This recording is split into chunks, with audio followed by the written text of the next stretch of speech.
Good evening, my friends, and welcome to Ask the Dogman. Again, we come to you live on both Facebook and YouTube. I'm laughing here because we always have a last-minute fiasco in the studio for some reason. It's the joys of doing things live, but I tell you, I enjoy the heck out of it. My producer does not. So this is Angel Soriano, a.k.a. Dogman, alongside our producer, James Stone. Hi. He's very long-winded, as you can see. As I mentioned, this is a live show, which means that some things could go wrong. They have in the past, and trust me, they will again today. We will not disappoint you, okay? Like I said, just 1 minute prior to going live, we were dealing with something else that was going wrong here in the studio. So, hey, listen up. If you're new to the show, this is the show where we offer solutions to canine behaviors and just general training questions, right? So if you have one, you let us know, and we attempt to answer it, right? We do our best. If we don't know it, we tell you, and, we may even give you a resource if we know what that resource might be as to how to get that answer a little better. So before we start, let me explain how you can get your questions answered here, okay? So just add your question in the comments section of either YouTube or Facebook, and our producer sees it on the feed. It comes across, he sees it, and then he gets to read it. And then, we get to address it. Now, understand that what's going to happen in the future, and we've been talking a lot about this, is that we're trying to figure out equipment-wise how to do this where we actually do call-in lines, okay? It takes a lot more orchestration to get this done, and it's probably going to require one more person. And as you know, that gets kind of expensive, and we just don't want to do that just now. But we're doing a lot of thinking about this. So anyway, everything starts with a thought process, right? So anyway, it's that simple. Just put it in the comment section for now, and James will read it out loud, and we'll get to it. So for now, just comment back and let him know that you can see us, right?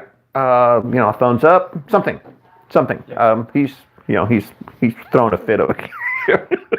There's shadows everywhere now. Look, he says there's shadows everywhere. Well, leave the lights alone. They'll be fine. Look, they don't want to see my ugly mug anyway. So, thumbs up, a heart, anything. Let us know you have a heartbeat, because our producer is about to lose his single little heartbeat he's got. So, James, did I kill enough time? Do we have a question yet? No, we're going to talk about some aggression issues. Yep, let's do that, actually. So that's a good lead-in. So, since they don't want to ask, we're competing with a game, right? We are. We're competing. Like he told me there's a game starting at 7 o'clock. I have no idea why we would want to watch a game instead of us, but you go ahead and do that. So while we wait on those comments, we did want to talk a little bit about aggression, and that's because every single show seems to turn into a series of questions about aggression. So it needs to be talked, right? And we probably need to kill the topic in talking. So again, understand that your questions are really important to us. They're much more so than the topic we're picking. So pop them whenever you think about them. If you have it, just pop it in there, and we'll switch. We'll be that quick. I mean, if he sees it come up, we'll just switch topics, and we'll move over, and then we'll come back to the aggression topic of the day. So what we're thinking, though, it's interesting, is that we probably have several weeks worth of topic to talk about when it deals with aggression. And the reason is there's a number of aggressions that everybody should be aware of. In the industry, we got things that we call territorial, overprotectiveness, resource guarding, predatory. We got dog-on-dog aggression, food aggression. We have toy aggression, dog-on-people aggression. Totally different than dog-on-dog aggression, okay? It gets confused all the time. We have redirected aggression. We have pain aggression. We have dominance, fear, possessiveness. We have maternal aggression. Any more? I mean, there's 14 of these bad boys, okay? So some of these happen a lot more than others, but all of them we see in our practice. And it's important to cover them at one time or the other, because you're going to see some of them, or you may see some of them. I mean, some dogs are pretty perfect when it comes to this, and we see them all the time. It's just that we do see a lot of aggression, unfortunately. So, James, what do you think if we start talking about something that is very popular, right? I think the number one we see is fear aggression. You raise your hand. What's the deal? No, I think you convinced Cindy and Megan to ask some questions here. Cool. Go for it. So let's talk about Cindy's first. Okay. See here. Cindy says, I have a new dog. Oh, it moved on me. Sorry. Uh-oh. Cindy says, I have a new dog. How do you stop one of our dogs from being aggressive with the other? Okay, So, cool. So understand that aggression within the pack could be just something that's going on as a result of these dogs not knowing each other. a little more. She adds Yes. that it's a Shih Tzu, and the new one is a Golden. Okay. Okay. And that appears to be the aggressive one. The Golden or the Shih Tzu? The Golden. Okay. Okay. So dogs in a new pack understand that, especially if they're grown-ups, they both had their own pack at one point. And it doesn't mean that they were around other dogs, but they had their own pack, which was their own people. And now you're putting them back, you're putting them into the same household. They don't know each other. This is equivalent to you just moving in with somebody you don't even know, right? You're just moving into their house. You're going to have some issues because you don't even know this person. The same thing with a dog. Now, introductions with dogs are very, very important. Okay, so one is I would urge, especially right now at the very beginning, since you mentioned one of these is new, so I would assume that this is a new dog to the family and to the pack and to the house. I would urge the following. One is start doing introductions outside. If they're already been introduced, still go somewhere that is neutral to both dogs and start taking these dogs for walks. Okay, one person grabs one leash, the other person grabs the other. Walk 5 feet apart, 10 feet apart, doesn't matter. The point is, be apart enough that the dogs are focusing on their walk and not focusing on each other. Okay, so that's an important thing. So, listen to that, do it, and repeat it. Now, as you're doing this through your neighborhood or someone else's neighborhood, the idea is try to get these dogs closer and closer to each other as you progress through it. Take your time. This is not a one-day session. This is multiple day. The point is you have to get to the point where they have something in common that they really love to do. Most dogs like to go for a walk. Now you have these two guys that are walk buddies, right? As that relationship grows, into being walking buddies, they'll grow into other parts of the family as well. Inside the house, you should do the same thing. Just take it slowly. Put one away when you have the other out. Just do slow introductions for a while. Let's see where that leads you. Make sure it doesn't turn into an alpha struggle type situation between the two dogs. That could happen, and but if you take it one step at a time, you should be pretty safe on this. The dogs do adjust. And Cindy, I just added a link to Question, by the way, and it happens all the time. That's what's interesting. By the way, you'll also see a very similar situation with people introducing a puppy to a house. And I'm going to talk about this because I know there's somebody that it's got this problem with a puppy, or if not, you're going to have this problem with a puppy. So here's the deal. You bring a puppy home, and the established pack at home, whether it be one dog or two or three, they decide to start beating up on the puppy, right? The logical reaction will be for you to pick up this puppy off the floor and save him because you don't want him scarred up and you don't want him, all beat up and all that. We have a light problem right here. So understand that what you are doing by picking this little puppy up is that you're really promoting the puppy, right? So why are you promoting this pup, right? Don't do that, right? The idea is those other dogs. I mentioned some stuff would go wrong here. Why don't you kill the switch?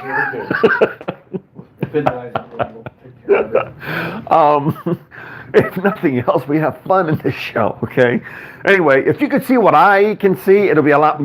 James, next week we ought to have a camera this way. No. They have to see this. No. This is hilarious. So where was I going here? Gosh, I got sidetracked. Puppy. So on the puppy situation, anytime you're picking this puppy up, you're promoting this dog above the rest of the other dogs. That's not right either. They've worked really hard to establish this role, and now you're promoting a newcomer this big, right? So the idea here is introduce them very similarly, go one step at a time. Most dogs will accept the puppy, but not under the conditions that I just mentioned before. So take it slow. It's going to be just fine, but you need to take it one step at a time and stop promoting the newcomer, whatever you do. So anyway, I figure I'd cover it. That wasn't part of the question, but somebody out there's got this issue. Yeah. No, that's great. All right, what do we got? So next up is Megan's question. Megan. And this is interesting. She says that her dog is afraid of the automatic waterer. I assume it's one of those gravity-fed waterers. Okay. Bubbles. Okay. How do you get the dog to stop being afraid of the Ooh, that's a good question. That's a really good question. Megan, that's a good question. So, who knows why this dog is afraid of it? Is it the sound? Is it the movement? Is it the machine? And you may not know the answer to this. I'm popping questions here because they're all important. Anytime you get a dog that is having issues with something, it's really about conditioning. So maybe you ought to just have the machine there without any water and see, is the dog reacting positive to it, or is this dog walking around it? If it's walking around it, then you know that either the water sound or it's just this device, strange device sitting there is causing your dog to be fearful of it. If that is the case, I would not have any water in it, and I would start making it a treat dispenser. Just every time you walk by, put treats where the water would normally be. Again, make sure it's empty, right? But start making this a cool place for the dog to come visit because they get cool stuff out of it, such as a treat. And if your dog is not treat driven, then cut up a whole bunch of little hot dog pieces. We're talking little tiny pieces, and throw them in there because, hot dog, as bad as it is for humans, it's even probably worse for dogs, but they really love the taste. It's really oily. It's the closest thing to real beef that it can possibly get. Do that for a while and start conditioning. But the idea is to create some conditioning exercises to make this thing prettier, better, not so scary, right? And again, it'll be a good exercise to figure out if it's sound or if it's just visuals, right? And that could easily be done by having it empty. Now, if it's the outside waterer, the same thing, because I think about the spigot waterer, James. They have these whole, and I don't know if that's what you're talking about, but they also have spigot waterers. You put it in the spigot outside, and dogs come over and lick. I've never seen a dog be afraid of that, but it could be going on, and it's probably the same thing. You probably need to say, let me make this less offensive. And how do you do it? Is you shut off the water so nothing comes out of it, and you start rubbing some sort of treat on it or some sort of treat oil on it, so the dog sits there and just licks and licks and licks, and he thinks it's phenomenal. So anyway, what do you got, James? She says that it's one of those gravity waters. The gravity, yeah. So, yeah. So what? And that he will go to. She has a regular bowl next to the gravity water that he'll go to the regular bowl. Just won't go to the will not. Okay. Okay. So guess what? I mean, I think you're answering your own question here. Get rid of the regular water bowl for a few days. I mean, don't cut off your dog completely from water. But the point is, don't give him an option of going to the regular one and the scary one. Give him an option that he has to go to the scary one, but this is after you condition him to the fact that the scary one brings treats, right? So make sure it's dry and let it get some treats. Let him go visit. What's going to happen over time is as he's visiting, he's going to get really good at this and say, hey, this is kind of cool. Then you may not put treats and start putting water and see what happens. And the minute you do that, switch and get rid of the other water bowl for a couple of days and see what happens. Keep an eye on him, because if he's not drinking water, you're probably going to have to give him water somehow. So anyway, try that and see what happens. But typically it's about conditioning. If there's a scary negative experience, it's all about conditioning. So hope that helps. Good question, Megan. All right. What do you got? So Terry asks, when do you... I love it. These people are not preparing for the game. This is great. Right? We are more important. Well, thank you. It just means there's a lot more OU fans out there. Don't hate us for that. Yeah. Don't hate you. So, paraphrase a little bit here. Yeah. Terry wants to know when you know that it's a good time or idea to get a buddy for her dog. He's always been alone and seems to be sad, but thinks that he would feel pushed out of the family if they got another dog. So here's the deal. That's a great question, by the way. We get it quite often. Here's the deal. I think the right answer might be, when is it okay for you to have a second dog or a third or a fourth or whatever? I've had up to 11 dogs at one point in my life, and that was, in my opinion, about 9 too many. Okay, but we just grew over the fact that, these dogs came available and we were the available home and we took them, okay?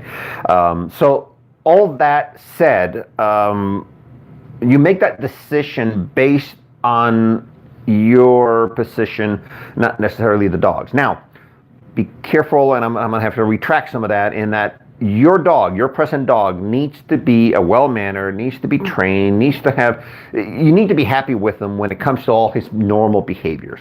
Does he listen to you? Does he have some bad behaviors?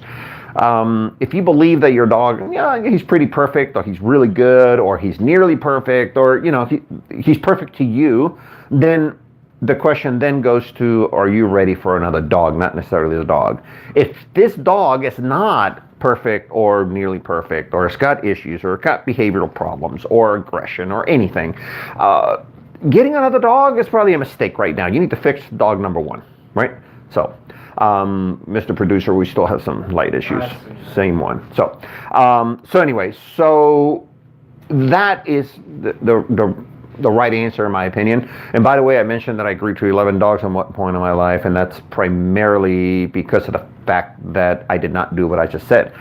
I made all my decisions from my heart, right? You know, every time these dogs became available, it was, you know, they couldn't be placed. I ended up with one that, oh my gosh, he had such severe issues that I knew I was going to work with him for a couple of years to be able to get rid of him. And then I figured I talked myself into the fact that I was going to place this dog with somebody after 2 years when I was done training him. What happens is you build the bond, and before you know it, no one is good enough to take this dog. Well, I did that 11 times, so I ended up with a bunch of dogs.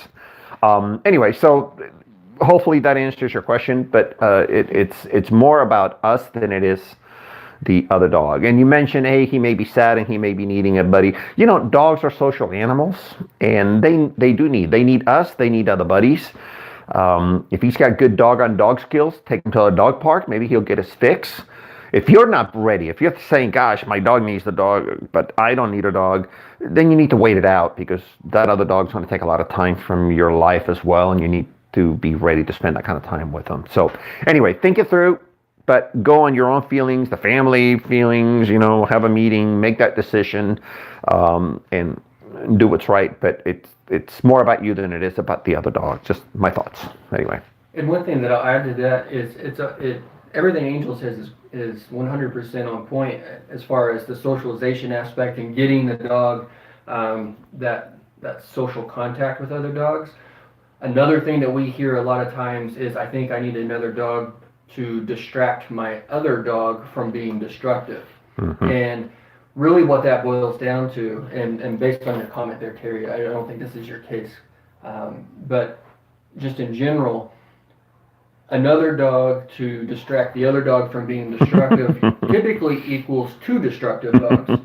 So the key is training and good socialization skills, and then you'll have two very happy dogs at that point. Yeah. Well said. All right. What do you got? We're ready for Sandy's question. Sandy wants to know how you can manage separation anxiety. Depends on the type of separation anxiety, but gosh, so many different ways. By the way, anxiety is probably one of the big hitters in most behaviorist life. Okay, we end up with a lot of anxiety. Now, how to manage it depends on the type. Is it separation anxiety? Is it whining that you get? You know, some dogs love to whine as they're getting home, or as you're getting home, or anyway, there's so much stuff. Some anxiety shows up in destructiveness, and James was kind of touching on it from a different perspective earlier, but they get destructive as a result of it. So again, it's conditioning, right? So if you have a dog that has got anxiety, and let's assume it's separation, because that's a really, really common one, but if you have a dog that has got separation anxiety, then we need to teach this dog that it's a lot better and a lot happier of a life when you're not there, right? That sounds horrible, but if he is getting destructive or abusive or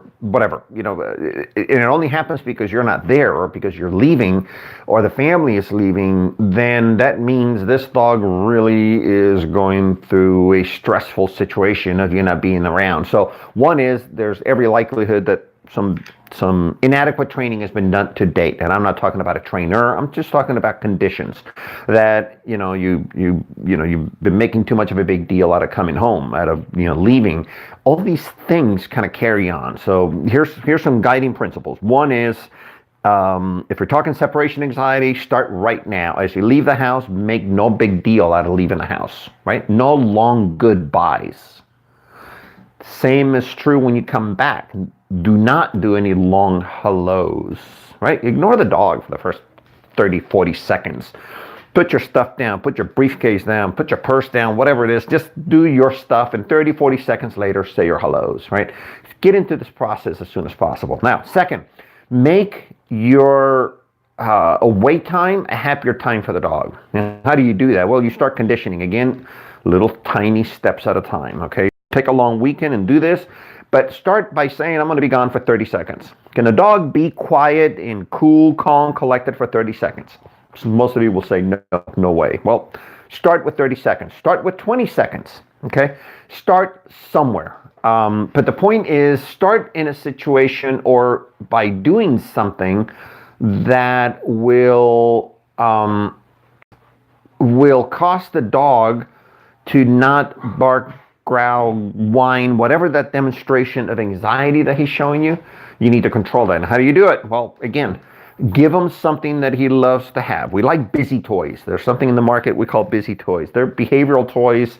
By the way, if you go into any store and you say, I want a behavioral toy, they'll look at you like you came out of space. Okay, so what do you need? You need toys, rubber toys that have holes in them, that are feeders, that you can put stuff in them that they will eat out of.